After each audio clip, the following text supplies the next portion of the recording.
Hello అండి. Welcome back to Sravani home cooking. ఇవాళ ఆలుగడ్డలతో మసాలా కర్రీని ఎలా ప్రిపేర్ చేసుకోవాలనేది చూపిస్తాను. ఈ ఆలుగడ్డల్ని ఎప్పుడు చేసే విధంగా కాకుండా ఇలా వీడియోలో చూపిస్తున్న విధంగా ఒకసారి ట్రై చేయండి. చాలా బాగుంటుంది.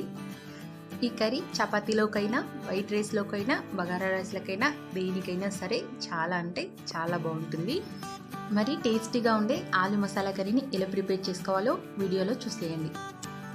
నేను ఒక 200 గ్రామ్స్ వరకు ఆలూస్ని ఈ విధంగా కట్ చేసి తీసుకున్నాను. మీకు ఏ సైజులో కావాలంటే ఆ విధంగా కట్ చేసి తీసుకోండి. ఒక బౌల్ తీసుకొని అందులోకి యాడ్ చేసుకొని ఆలూస్ మొత్తాన్ని అందులో వాటర్ని యాడ్ చేసుకొని ఉడికించుకుంటున్నాను.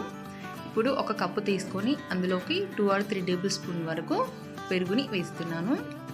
మీరు కావాలంటే ఇంకా కొద్దిగా పెరుగు ఎక్స్ట్రా కూడా యాడ్ చేసుకోవచ్చు. నేను 1.5 టేబుల్ స్పూన్ వరకు కారాన్ని యాడ్ చేస్తున్నాను. రుచికి తగ్గంత సాల్ట్ని కూడా వేసుకొని కొద్దిగా పసుపును కూడా వేసుకుంటున్నాను. నేను జీలకర్ర, ధనియాలు అన్ని మసాలాలను కూడా ఇంట్లోనే ఫ్రెష్గా ప్రిపేర్ చేసుకున్నాను కాబట్టి నేను డైరెక్ట్ ఇది ఒక 1 టేబుల్ స్పూన్ వరకు యాడ్ చేస్తున్నాను. ఇప్పుడు ఒకసారి మొత్తాన్ని కలిపేసుకోవాలి. ఒకసారి కలిపేసుకున్న తర్వాత ఇందులోకి కొద్దిగా వాటర్ని యాడ్ చేసుకొని మొత్తాన్ని కూడా చక్కగా కలిపేసుకోవాలి. ఇలా కలిపేసుకున్న తర్వాత ఇందులోకి కొద్దిగా కస్తూరి మేతిని కూడా యాడ్ చేసి ఒకసారి మొత్తాన్ని కలిపేసి పక్కనుంచేసుకోవాలి.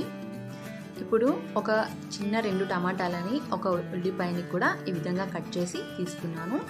వీటిని చిన్న మిక్సీ జార్ తీసుకొని డైరెక్ట్ మెత్తగా గ్రైండ్ చేసుకోవాలి. వీటిని వేయించాల్సిన అవసరం లేదు. డైరెక్ట్గానే మిక్సీ జార్లో వేసుకొని కొద్దిగా వాటర్ని యాడ్ చేసుకొని మెత్తగా గ్రైండ్ చేసి తీసుకోవాలి. ఇలా పేస్ట్ చేసి వీటిని కూడా పక్కనుంచేసుకున్నాను. ఇప్పుడు ఆ ఆలుగడ్డలు మొత్తాన్ని కూడా ఉడికిపోయిన తర్వాత పొట్టు తీసి తీసుకున్నాను. ఇప్పుడు స్టవ్ ఆన్ చేసి ఒక కడాయి పెట్టి అందులోకి ఆయిల్ని యాడ్ చేసుకోవాలి. ఇప్పుడు ఉడికించిన ఆలుగడ్డల మొత్తాన్ని కూడా ఇందులోనే వేసుకోవాలి. ఇందులోనే కొద్దిగా పసుపుని వేసుకోవాలి. ఇందులోనే కొద్దిగా సాల్ట్ని కూడా యాడ్ చేసి ఈ మొత్తాన్ని కూడా కాసేపు ఫ్రై చేసుకోవాలి. ఈ విధంగా మధ్య మధ్యలో కలుపుతూ ఒక 2 మినిట్స్ పాటు ఈ ఆలుగడ్డల్ని ఫ్రై చేసుకోవాలి. ఇలా ఫ్రై అయిపోయిన తర్వాత వీటిని ఒక ప్లేట్లోకి తీసి సైడ్ పెట్టేసుకోవాలి. ఇప్పుడు అదే ఆయిల్లోకి కొద్దిగా చెక్కని, కొద్దిగా బగారాకుని కూడా యాడ్ చేసుకోవాలి.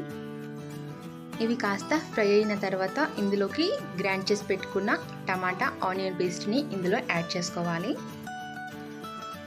ఇందులోనే యాడ్ చేసుకొని ఒకసారి మొత్తాన్ని కూడా కలిపేసుకొని 30 సెకండ్స్ పాటు కుక్ అవ్వనివ్వాలి.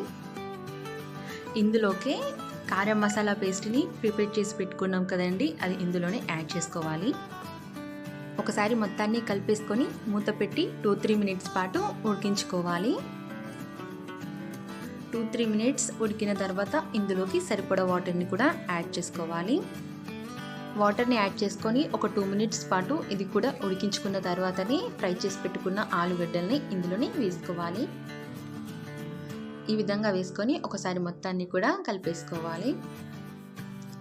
మూత పెట్టి ఇది కూడా ఒక 3 మినిట్స్ పాటు ఉడికించుకుంటే చాలా టేస్టీగా ఉండే ఆలు మసాలా కర్రీ రెడీ అయిపోతుంది. చాలా టేస్టీగా ఉంటుంది. ఖచ్చితంగా ఒకసారి ట్రై చేయండి. చేశాకే మీకు తెలుస్తుంది ఎలా వచ్చింది అనేది.